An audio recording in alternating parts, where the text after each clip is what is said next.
Bien, jóvenes, entonces acá ya entramos de lleno al siglo XX, ¿verdad? Y es bien importante tener en mente que a principios del siglo XX se está dando, se está movilizando el modernismo. ¿Okay? En España, ¿qué sucede? Hubo una crisis muy fuerte para los españoles. Esta crisis es una crisis que venía desde muchísimo tiempo. ¿Okay? Una crisis política, una crisis económica, ¿okay? Y obviamente social, ¿okay? Que viene desde el barroco. Entonces, ya cuando obviamente España coloniza las Américas, empiezan unas luchas y unas situaciones que paulatinamente van escalando y van degenerando. En el 1898, España pierde las últimas colonias en el Nuevo Mundo, ¿sí? Y esto crea un gran desespero. Los intelectuales preocupados se reúnen y buscan cómo contribuir en el proceso cómo ayudar, ¿verdad? Entonces, en ese sentido, se está dando dentro de la literatura una búsqueda de lo autóctono, de la intrahistoria, ¿verdad? De España, mientras que en otros lugares se está hablando de lo bello, ¿verdad? Con el modernismo, el arte por el arte, lo exótico. Se regresan, por ejemplo, a temáticas antiguas, a la época medieval, al verso alejandrino, que es de 14 sílabas métricas, aunque no siempre, ¿verdad? Pero hay unas predilecciones por esos usos, y en fin, el arte por el arte. Mientras que entonces, acá, con la generación del 98, se alejan de esa noción escapista. Hay aquí una tendencia a revisitar lo que es España, a contestarse qué es España, ¿verdad? Entonces, obviamente, surge la imagen de Castilla, ¿verdad? Castilla, y hay una constante alabanza a la tierra, a lo que es español, porque es una especie de contestación a eso que acabó de ocurrir en el 98, en el siglo XIX, ¿verdad? Y entonces, esto que es un elemento básicamente político y económico, tiene un impacto en la literatura. Fíjense que en la literatura siempre vamos a ver esos impactos, ¿sí? Vamos a ver impactos. Por eso es que cuando hacemos análisis literario tenemos que contextualizar a ese poeta, a esa poeta, ¿ok? Tenemos que saber qué está pasando en la época para ver como una especie de termómetro, ¿verdad? Ponemos ese termómetro para ver qué tanto le está afectando eso que está sucediendo, si está reaccionando a lo que está sucediendo, si es escapista o qué, ¿verdad? Por ejemplo, hoy día con Trump, ¿verdad? Habría que ver cómo están reaccionando los escritores, las escritoras con relación a sus posturas, que son unas posturas que yo las llamaría retrógradas, ¿verdad? Y entonces es importante siempre contextualizar, por eso, ¿Okay?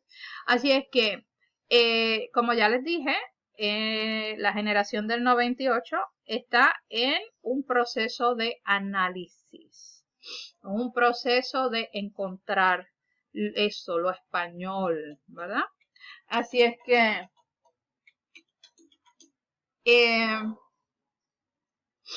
la temática va a ser, además de lo existencial, ¿verdad? ¿Quién soy? ¿A dónde voy? La muerte, ¿verdad? Son temas bien fundamentales en esta época por posturas filosóficas ya de la época, el existencialismo. También vamos a encontrar esa alabanza a, a la tierra, a lo español, esa búsqueda de esa representación de lo español, y lo que van a hacer es que van a revisitar Castilla, ¿verdad? Como ese emblema. Así es que el estilo no va a ser un estilo rebuscado como propone el modernismo, por ejemplo, ¿verdad? Esa búsqueda de esteticismo. No hay esa sed, no hay esa necesidad. La necesidad es expresar. Y porque existe esa necesidad, se busca un estilo simple. Lo vamos a ver con Machado, lo vamos a ver con Unamuno, y con Juan Ramón Jiménez vamos a ver otro fenómeno, porque Juan Ramón Jiménez viene más adelante, no pertenece a la generación del 98. ¿Okay? Es importante saber eso.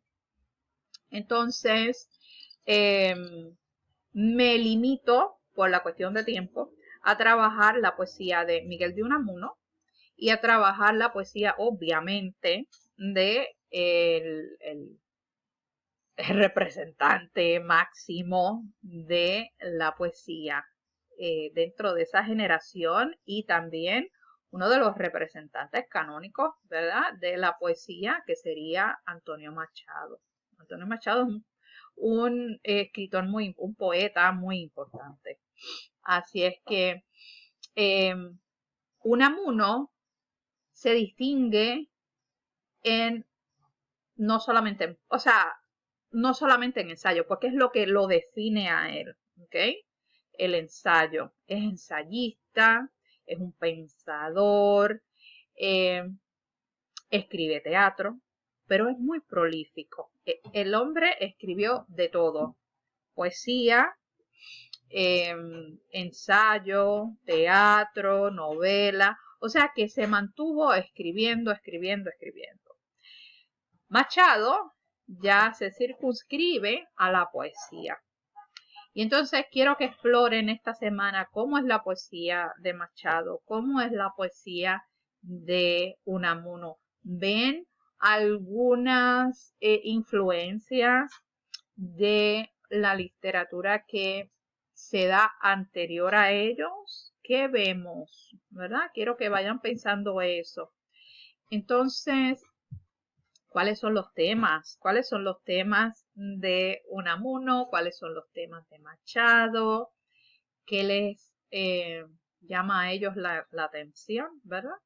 Entonces, luego viene nada más y nada menos que Juan Ramón Jiménez. Otra de las figuras cumbres de la literatura del siglo XX en España, pero también en América Latina, ¿verdad? Por esa, en general, pues porque es el que gana, ¿verdad?, el premio Nobel de literatura.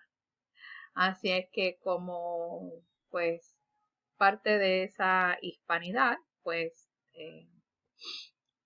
lo respetamos desde esa, ¿verdad?, desde esa óptica. Así es que con Juan Ramón Jiménez vamos a ver, en la generación pertenece a la generación del 14, que ahí vamos a ver entonces el discurso de Ortega y Gasset, que es la deshumanización del arte, que es porque ya se están abriendo paso las vanguardias, ¿verdad? Y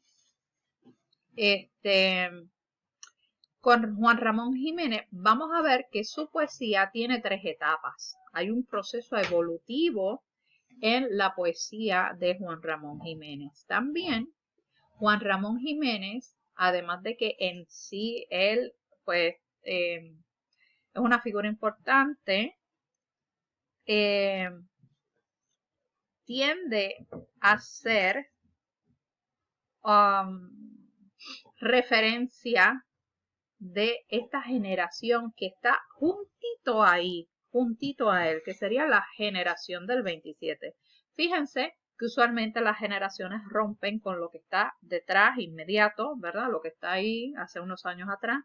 Pero esta generación del 27 tiende a abrirse a Juan Ramón Jiménez, que es bien curioso. Así es que quiero que exploren las distintas etapas de Juan Ramón Jiménez, que lean sus poemas y los que les asigné, ¿ok? Recuerden, una de las actividades iniciales cuando se trabaja con poesía es leer el poema, identificar las palabras que no se conocen, buscarlas en un diccionario, ¿ok? Y se vuelve a leer el poema 1, 2, 3 y hasta miles de veces, ¿ok? Así es que esa es una de las primeras actividades que se hace. También otra de las actividades que se hace, que ya lo estamos haciendo, es el proceso de contextualización. Así es que vayan pensando también qué situaciones se van dando en España y abran ¿verdad? Ese espacio de autotrabajo para que entonces se vayan al internet y busquen qué está pasando en esta época en términos de la política.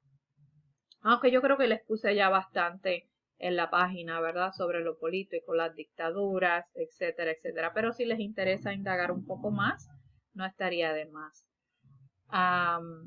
Así es que yo creo que para la pruebita de esta semana, recuerden, lo importante es tener una noción básica de lo que está pasando. ¿Por qué surge la generación del 98? ¿Verdad? ¿Qué proceso histórico está ahí como germen de este grupo? ¿Sí? ¿Por qué se caracteriza? ¿De qué hablan? ¿Okay? Sus personajes, bueno, escritores principales, nos podemos limitar a la poesía, ¿ok? Y recuerda, el exponente mayoritario de la generación del 98 es Unamuno, Miguel de Unamuno. ¿Okay? Entonces, ¿cómo es la poesía de Unamuno? A pesar de que no se destaca por ser poeta, pero ¿qué tiene su poesía? ¿Qué tiene que expresar su poesía? Y obviamente Machado. Machado va a ser muy paisajista, ¿sí? Entonces, ¿qué expresa Machado? Y préstenle atención a las estructuras de esos poemas. Si hay un diálogo o no hay un diálogo con estructuras anteriores, ¿verdad? Y obviamente las etapas de Juan Ramón Jiménez, conocer su importancia, ¿sí? Y yo creo que con eso tendríamos suficiente, más que suficiente para la prueba de esta semana, ¿ok? Así es que si tienen dudas, preguntas, sí van a haber un montón de material. Mi intención pues es obviamente darles todas las herramientas que necesitan. Traten de leer lo más que puedan de cada uno, sobre todo de cada periodo y luego de cada poeta. haciendo énfasis en lo que ya les dije. ¿Ok? Necesita saber cómo es su poesía, cuáles son también cuáles son sus referentes, ¿verdad? ¿A qué me refiero? Bueno, si ves ahí algún diálogo con algún poeta anterior, ¿verdad? Que entonces esas serían las influencias, ¿verdad? Y sobre todo recuerda cuáles son los procesos históricos, la contextualización. Este ejercicio que te estoy dando te va a ayudar a trabajar eventualmente con el proyecto final. Porque para hacer un análisis literario de un poema, tenemos que empezar contextualizando. ¿Quién es ese poeta? ¿Quién es esa poeta? ¿En qué época nació? ¿Qué estaba sucediendo? ¿Quiénes son sus escritores, ¿verdad? Que lo han o la han influenciado. Sobre todo, a qué época literaria pertenece, si alguna generación, ¿verdad? Alguna escuela. Y eventualmente se pasa entonces a la estructura. ¿Cómo es esa estructura? Es una estructura que se limita a lo ya posterior o a lo anterior, ¿verdad? A esas tendencias, por ejemplo, de verso libre o métrica, ¿verdad? Si son versos largos, si son estructuras ya canonizadas. ¿Cómo es esa estructura y qué te quiere decir con esa estructura? Por ejemplo, cuando hay versos de arte mayor, usualmente se invocan temas sublimes. Entonces, eso te ayuda a pensar un poco qué está tratando de decirme este poeta con este tipo de métrica. Si es una métrica corta, está tratando de establecer contacto con lo popular, a qué se está, ¿verdad? ¿A qué me está tratando de decir con simplemente esa estructura? Y luego entonces se pasa a la temática. ¿De qué habla? Bueno, deberíamos empezar por el tema antes de la estructura. Disculpen esa. Así es que siempre piensa en el tema. ¿Ok? El tema. ¿Cuál es el tema central? ¿Qué es lo que me está tratando de decir? Y cómo entonces, con medio de esta métrica, con medio de esta estructura, y luego con las figuras retóricas, está como que subrayando esa temática. Es como una especie de andamio, ¿verdad? Y está creando ese andamio para fortalecerlo. ¿Cómo fortalece ese tema principal? Con estas herramientas. ¿Ok? Bien, así es que nos vemos por ahora. Si tienen dudas, preguntas, obviamente pueden venir a mis horas de oficina o me pueden escribir y hacemos un Zoom. ¿Ok? Hasta luego, chicos y chicas. Chao.